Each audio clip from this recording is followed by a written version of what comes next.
तो हमारे पास आज है जस्टिन गार्डर की मशहूर किताब सोफी का संसार।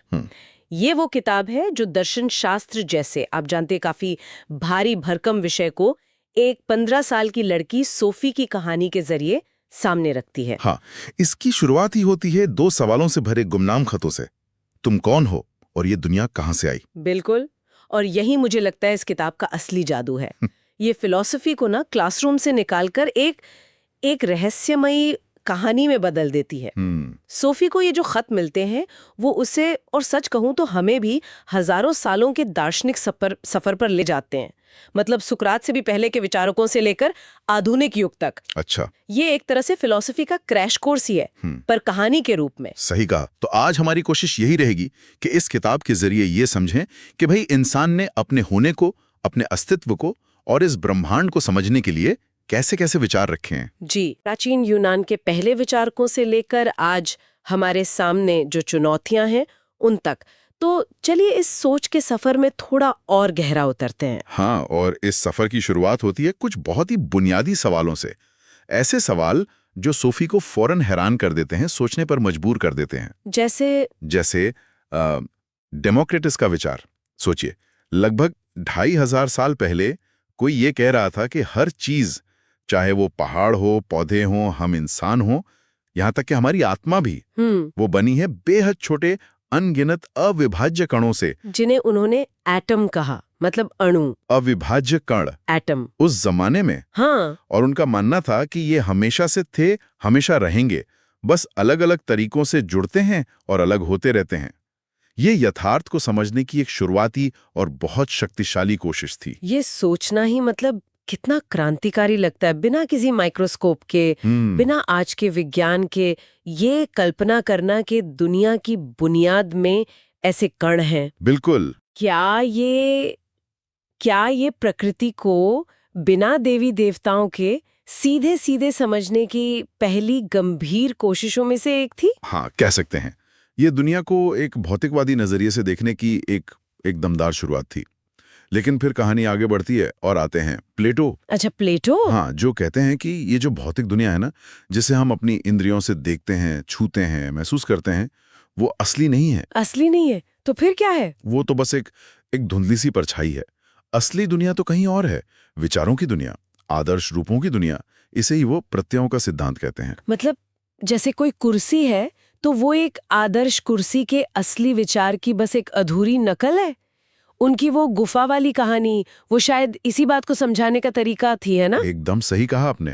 प्लेटो की गुफा की कहानी बिल्कुल यही बताती है कि हम सब उन कैदियों जैसे हैं जो गुफा में बंद हैं और दीवार पर पड़ती परछाइयों को ही सच मान बैठे हैं। जबकि असली दुनिया, असली चीजें गुफा के बाहर हैं, यानी विचारों की दुनिया में। ये दर्शन में एक बड़ा मोड़ था, जहां जोर भौतिक दुनिया से हटकर विचारों और तर्क पर चला गया। लेकिन फिर आते हैं अरस्तु, जो प्लेटो के ही शिष्य थे, पर उनका रास्ता तो बिल्कुल अलग था। वो सिर्फ विचारों में ही नहीं खोए रहे, जैसा आपने कहा। हाँ, अरस्तु एक तरह से चीजों को वापस जमीन पर लाते हैं। वो कहते हैं कि भाई, असली ज्ञान हमें अपनी इंद्रियों से मिलता है, अपने आसपास की दुनिया को ध्यान से देखकर, उसका अध्ययन करके। अच्छा। उन्होंने जानवरों का, पौधों का वर्गीकरण किया, मेंढकों, मछलियों का अध्ययन किया। वो मानते थे कि किसी चीज का रूप या उसका सार उसके पदार्थ से अलग नहीं है, बल्कि उसी में मौजूद है।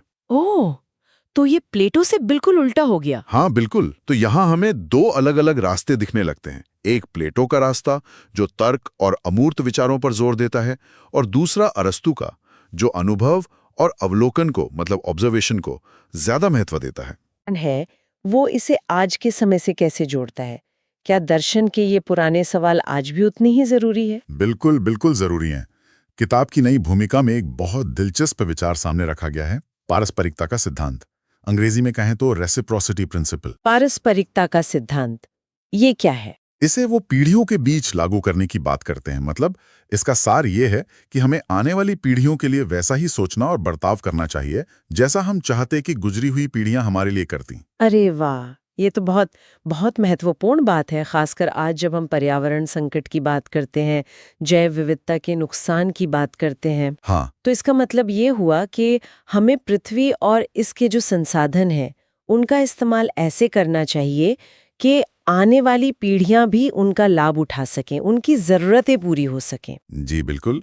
ये दर्शन को सिर्फ मैं कौन हूं या दुनिया कहां से आई जैसे व्यक्तिगत सवालों से आगे ले जाता है। ये इसे हमारी सामूहिक जिम्मेदारी से जोड़ता है।